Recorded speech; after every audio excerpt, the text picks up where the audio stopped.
Good morning, everybody. I'm Zach Blanchard, and this is Political Brew. Joining me this morning, Republican State Senator Lisa Keim and Democratic Attorney Ken Altshuler. Good morning to you both. Good morning. Good morning. I want to start with this, the ongoing fallout after the release of dangerous firefighting foam at the Brunswick airport.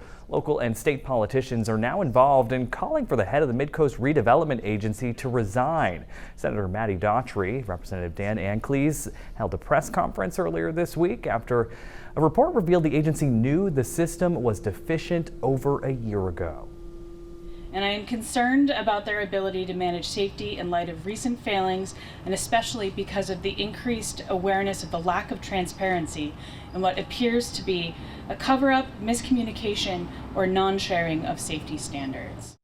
Now, Lisa, I know what you know what it's like to be a state lawmaker. Is this the right thing to speak out on? I wouldn't be calling for someone to lose their job at this point. It is the Department of Defense responsibility, and therefore actually the Biden administration who should be taking this on. There's more than just this one place that's storing this foam that's left over, and you know it's egregious. This is an absolutely preventable disaster, and they should have stepped in far sooner and removed that substance, and now Maine people are paying for it. The poor people in Brunswick, their houses just probably destroyed from this. Ken? I'm a firm believer in someone taking responsibility. So I agree with you. Department of Defense is responsible for it, but somebody here in Maine is responsible for making sure that happens. And if you're silent about it, if you don't say, hey, you guys haven't done anything about this yet, then you're somewhat responsible. And I think that, you know, heads have to roll when something like this happens. This is a huge disaster. And you're absolutely right. It's going to affect everybody in Brunswick for years. And so, no, I think there has to be some resignations. And I think that any politician speaking out on it is appropriate. And I support that. Yeah, because I think the question is whose job is it to make sure someone's held accountable, right? And obviously the Department of Defense doesn't care. Right. You know, they make their statement and they go away for a few years. And somebody's got to push them. Somebody's got to call their attention to it. All right, and that's not the only thing state lawmakers are speaking up about. Some Maine lawmakers are demanding Governor Janet Mills do more for kids with disabilities. It comes after the U.S. Department of Justice filed a lawsuit against the state this week, saying the state violated the Americans with Disabilities Act. It claims the state is not providing community-based care for kids with behavioral health disabilities. Ken, the governor's office says it is looking into this lawsuit closely. You're an attorney. What would your advice be? And I'm a Democrat, but Janet Mills, just rests with you. She's the governor. This has been on the horizon since 2022. You know, to have the Department of Justice have to sue you to get things done, I think she's responsible. The buck stops there. And so I look in the lawsuit. The lawsuit is open and shut. I mean, it's absolutely clear. It's a violation. They've been warned about it. They did nothing. And sometimes you use lawsuits to get somebody's attention. Good for them. And I think it stops with Janet Mills. Lisa, what does this mean for Governor Mills? This is a difficult situation. My sister-in-law actually is a special ed teacher, has been for years, and the situation with children has been crumbling now for a long time with behavioral issues, and behavioral services are a myth. They totally are, and there's a crisis line, but teachers will tell you sometimes they don't answer, or they'll say we're not coming because the situation is unsafe, which why else would you even call a crisis line?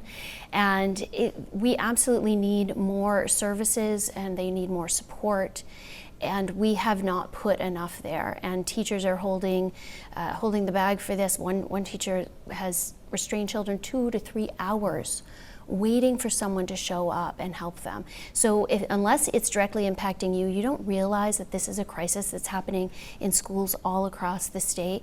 And it's not just children, it's adults too. We have court ordering adults get behavioral health services and they can't get them. And so sometimes we've even seen that parents have lost their children because they're not able to access services. So it's a widespread issue. Absolutely, I agree. You know, the buck stops with the Mills administration.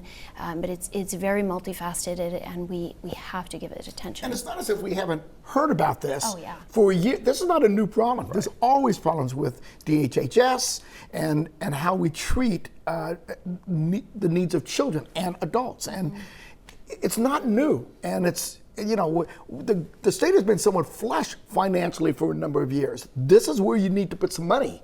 And they're not. And they're not doing enough. And they shouldn't have to be warned. And they shouldn't have to be sued. All right. Speaking of money, in national politics, House Speaker Mike Johnson canceled a vote on a funding bill in Congress this week and to avoid a looming partial government shutdown. Why? Because more than a dozen Republicans pulled their support after former President Donald Trump said they should not pass any spending plan that doesn't include legislation to require people to show proof of citizenship to register to vote. Mitch McConnell was asked about that. Take a listen.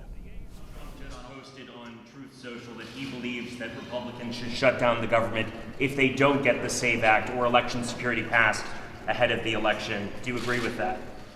Well, as I just said, shutting down the government is always a bad idea, no matter what time of year it is. Now, Lisa, Trump continues to influence Washington clearly from the campaign trail. Yeah, interestingly, the Democrat National Convention required identification in order to enter in, and yet Democrats are often against voter ID.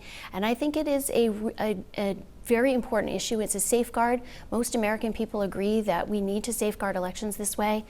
However, in the budget, this, it seems like business as usual. And what I'm really disappointed about is no one's talking about the deficit. 50 cents on every single dollar is going to the deficit. We need to be talking about massive spending cuts. That's a huge issue for our country right now. But that's obviously not what the issue is with this bill. It's the fact that it's missing this element. Absolutely. Yeah, and I didn't know Donald Trump was in Congress. I mean, it's amazing to me that this individual has so much sway. We looked at what happened with the border legislation. That was a bipartisan agreement. Donald Trump said, nope, I need that for the campaign, and it got killed. So that's one issue. The second, voter ID, and I'm actually not against voter ID. I'm not so sure Mainers supported that much because we have a philosophy of, you should be able to vote the day of the election, which I'm not necessarily sure I agree with. That being said, I hate tying peripheral issues to budget discussions. I know we do it. And both sides. Totally. No doubt about it. Yeah. But wouldn't it be nice if one time we didn't do that? So, Sure. By the way, last time this shutdown came on the horizon, the conventional wisdom was that the Republicans would suffer for that. So I'm not sure that's true or not, but anything that makes the Republicans suffer is good by me. I guess we'll leave it there. We're going to take a quick break. The Weekend Morning Report is back right after this.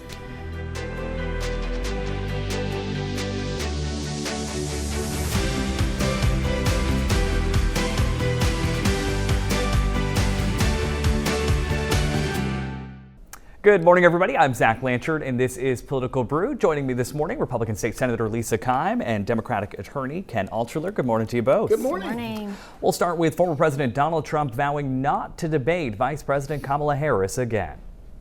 This has been a disaster for people, for the middle class, but for every class. Donald Trump actually has no plan for you because he is more interested in defending himself than he is in looking out for you. Trump and Harris faced off for the first time in a debate in Philadelphia this week. On substance, they discussed everything from border security to reproductive rights and the economy. But there were several bizarre moments when things got off the rails, including Mr. Trump spewing false accusations that illegal immigrants were eating pets. Ken, I know you watched this reaction.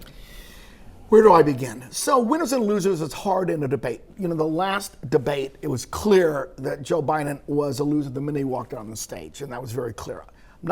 Certainly Kamala Harris succeeded. She wanted to look presidential. She wanted to jab Donald Trump. We all knew this. You'd think Donald Trump would have been prepared for it.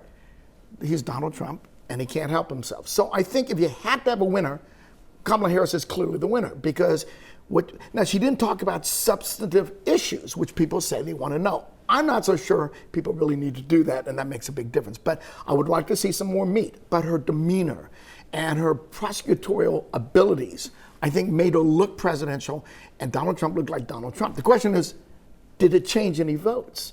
And all I can say about that is, I think that if you're really an undecided, and I always question whether it's undecided or not, it's hard to look at that debate and say, yeah, Donald Trump's my guy. It was a toss-up, but yeah, he convinced me. On the other hand, I'm not sure that many people have not made up their mind already, so I'm not convinced it's going to make a whole lot of difference. Lisa? Well, it was an incredibly biased situation, and the moderators were biased. If I were treated like that here, I wouldn't return.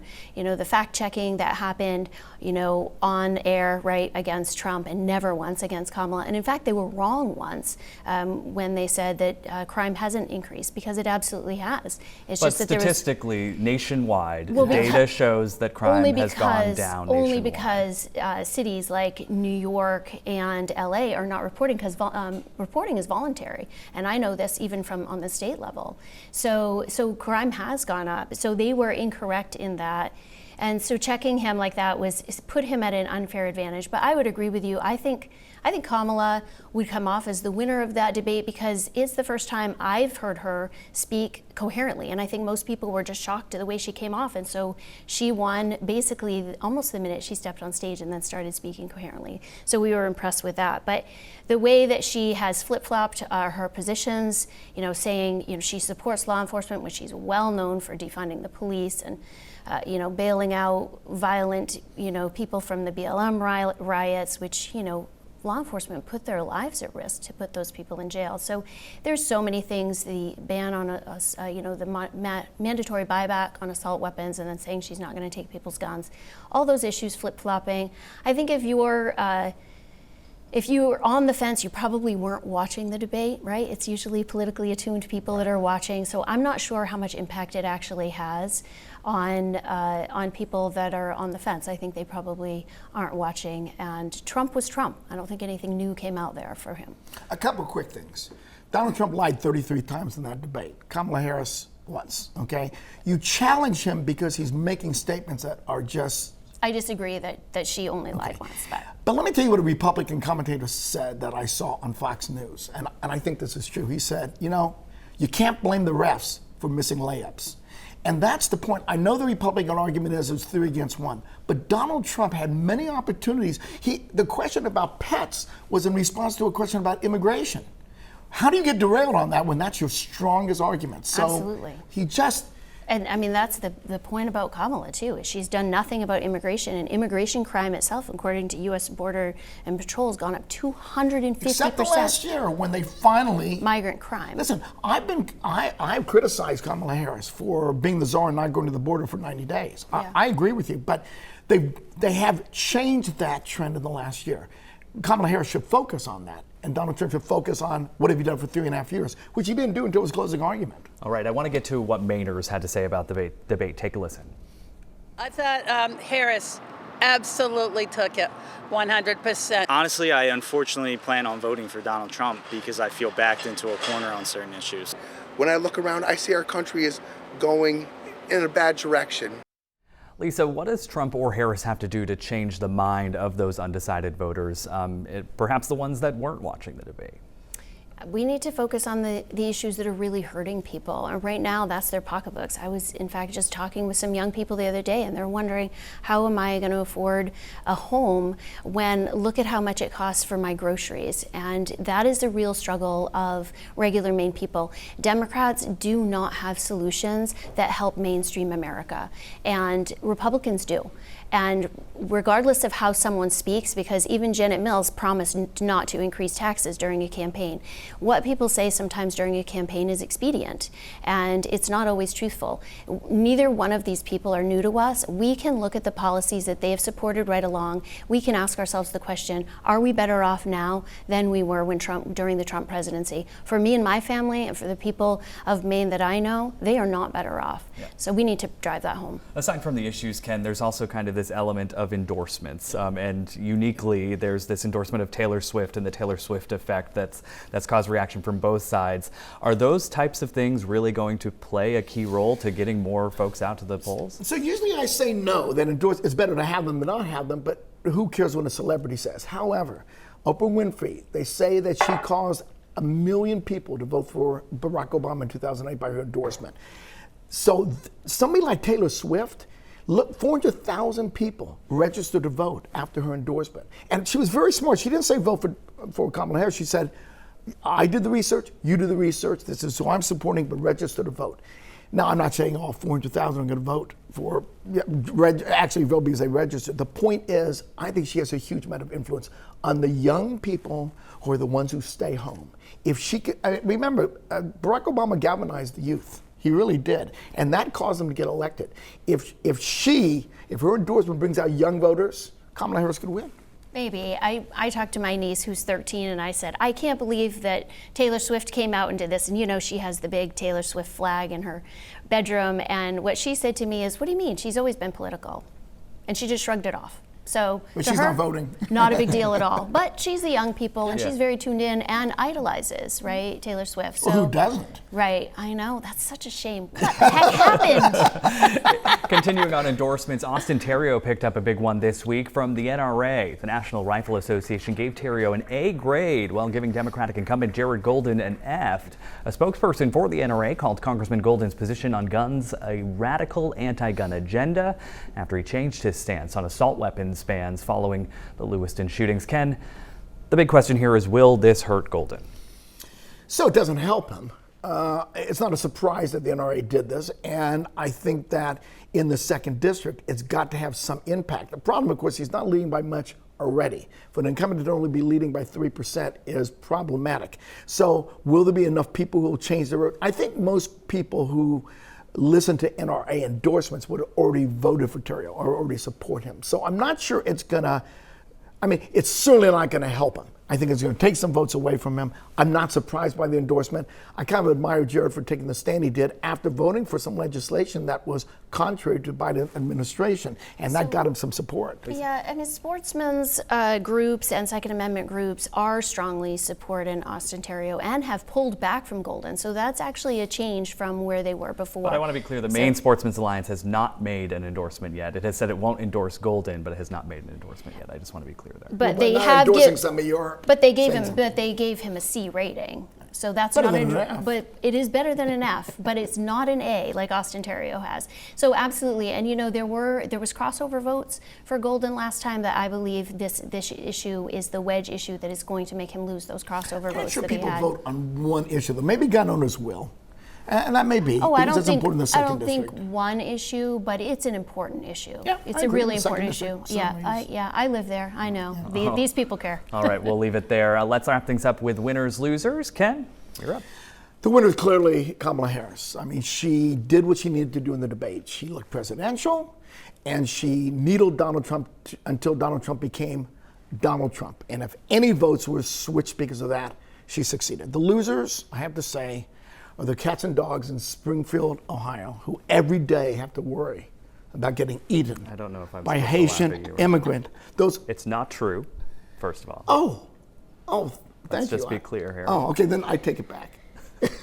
So bringing my winners and losers right back to home, I had a couple of visits yesterday, and one visit was in Canton to a nursing home facility. And so the losers for me this week are elderly in Maine that are not going to probably have nursing home care when they need it, because Maine Care reimburses 38% below the cost of actually caring for these people in nursing homes. So I was asked to have this tour because they wanted to make people aware of this issue. And then the winners are the people of Andover. So I also yesterday visited the Service Circle in Andover that has celebrated 50 years of serving the town of Andover, raising money and just spreading funds out for disaster relief or things that the schools might need and different town needs. So it was everyday heroes in our small towns in Maine. Love it. Ken Altshuler, Lisa Keim, thank you so much. That's going to do it for this week's Political Brew. Remember, you can watch anytime on YouTube or News Center Maine Plus. The Morning Report is back right after this.